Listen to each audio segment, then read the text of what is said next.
ఇది ట్రైలర్ మాత్రమే, అవి పిక్చర్ బాకీ హై. ఆయన రాజకీయ ప్రసంగం రేపుంటుంది. ఇవాళ కేవలం పార్టీని బలోపేతం చేయడానికి తన ఆలోచనల్ని ఈ మహానాడు వేదిక ముందు వ్యక్తపరచడానికే ఈ సమయాన్ని వాడుకున్నారు.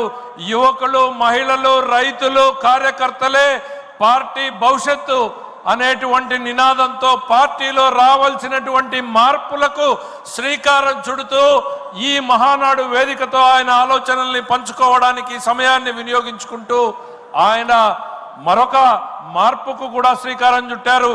ఈ మహానాడులో తొలి రోజు మొత్తం కూడా కేవలం పార్టీ మీదనే చర్చ జరుగుతుంది. రెండవ రోజు ప్రభుత్వ కార్యకలాపాల మీద చర్చ ఉంటుంది.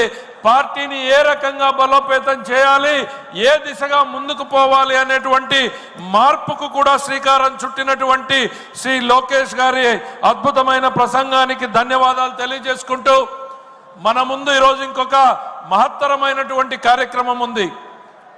గ్రామ స్థాయి నుంచి రాష్ట్ర స్థాయి వరకు, జాతీయ స్థాయి వరకు జరిగేటువంటి ఎన్నికల్లో మనం ఈ మహానాడులో జాతీయ అధ్యక్ష పదవికి ఎన్నిక చేయడం జరుగుతుంది.